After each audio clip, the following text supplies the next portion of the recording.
नमस्कार। अब तक कहा जाता था कि राजा को किसी चीज से डर नहीं लगता। राजा डरता नहीं है। राजा जब फंसता है धर्म को आगे कर देता है। रोटी, रोजगार, महंगाई के सारे सवालों को धार्मिक नारों के नीचे दबा देता है। राजा अपनी लाइन पर चलता है।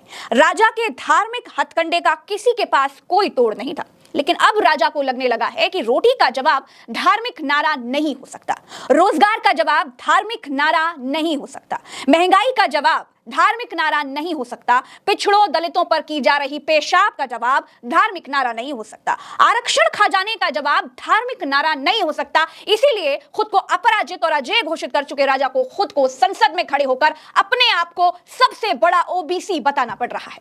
राहुल गांधी की यात्रा से उठ रहे अंडर करंट से ओबीसी, दलित और आदिवासियों के सवालों से घबराए प्रधानमंत्री ने संसद में खुद को सबसे बड़ा ओबीसी घोषित कर लिया है। कांग्रेस के हमारे साथियों को आजकल इस बात बहुत चिंता जताते हैं कि सरकार में ओबीसी कितने लोग हैं, कितने पद पर कहां, उसके हिसाब किताब करते हैं। लेकिन मैं हैरान हूं, उनको इतना सबसे बड़ा ओबीसी नजर नहीं आता। कितना बड़ा ओबीसी? उनको इतना सबसे बड़ा ओबीसी नजर नहीं आता। फिर बताइए कितना बड़ा ओबीसी? उनको इतना सबसे बड़ा ओबीसी नजर नहीं आता। नहीं, अभी खत्म नहीं हुआ है, ये भी सुनते जाइए। मैंने अनेक चुनाव लड़े भी है और लड़ाए भी है, लेकिन कभी अपनी जाति का सहारा नहीं लिया। सोचिए कितने सच्चे और कितने अच्छे हैं राजा जी। अभी तक राजा जी ये बताते थे कि कोई जाति नहीं है, सिर्फ एक ही जाति है और वो है गरीब की जाति। लेकिन जब दलित पिछड़ों की राहुल गांधी की रैलियों में उमड़ती भीड़ और झारखंड में हेमंत सोरेन को छेड़कर आदिवासियों के गुस्से का ट्रेलर देख लिया तो राजा ने खुद को ओबीसी घोषित कर लिया है। सिर्फ ओबीसी ही नहीं घोषित किया है, सबसे बड़ा ओबीसी घोषित कर लिया है। इनको सबसे बड़ा ओबीसी किसने बनाया?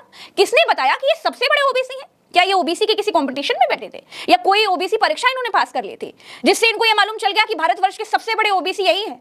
लेकिन मोदी जी तो मोदी जी हैं। तो भाषण में प्रधानमंत्री का ये कहना कि मैं ओबीसी हूं या मैं ओबीसी नहीं हूं, ये रेलेवेंट ही नहीं है। रेलेवेंट ये है कि इस देश के कितने लोग ओबीसी हैं। राहुल गांधी अपनी सारी रैलियों में, सारी यात्राओं में जातिगत जनगणना और पिछड़े दलितों और आदिवासियों को न्याय दिलाने की बात कर रहे हैं। हर जगह सवाल भी उठा रहे हैं, यहां तक कि संसद में भी सवाल उठा दिया था। अब तक विपक्ष नरेंद्र मोदी की बिछाई गई धार्मिक पिच पर बैटिंग करने के लिए मजबूर था, लेकिन पहली बार नरेंद्र मोदी राहुल गांधी की पिच पर उतर रहे हैं।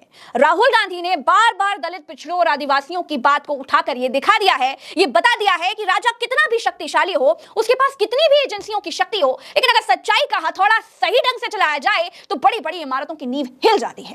2024 से पहले नरेंद्र मोदी जी का कॉन्फिडेंस हिल गया है।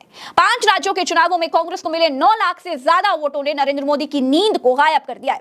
नरेंद्र मोदी आज कह रहे हैं कि वो सबसे बड़े ओबीसी हैं, पहले कहते थे कि कोई जाति नहीं होती है। मेरे लिए देश की सबसे बड़ी 4 जातियां हैं। मेरे लिए सबसे बड़ी जाति है गरीब।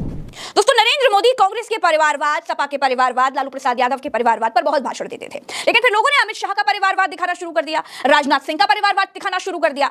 जब मोदी को यह लगने लगा कि परिवारवाद तो हमारी पार्टी में भी भरा पड़ा है, तो संसद में परिवारवाद की एक नई डेफिनेशन बता दी। अभी परिवारवाद की मोदी की अपने लाभ के लिए गढ़ी गई ये जो नई परिभाषा है मोदी जी की, इसको सुनिए और थोड़ा हंसिए। जहां एक परिवार को पार्टियां लिखी जाती हैं, वो लोकतंत्र में उचित नहीं है। लोकतंत्र में पार्टी एक परिवार के 10 लोग राजनीति में आए, कुछ बुरा नहीं है। हम तो चाहते हैं नौजवान लोग आए।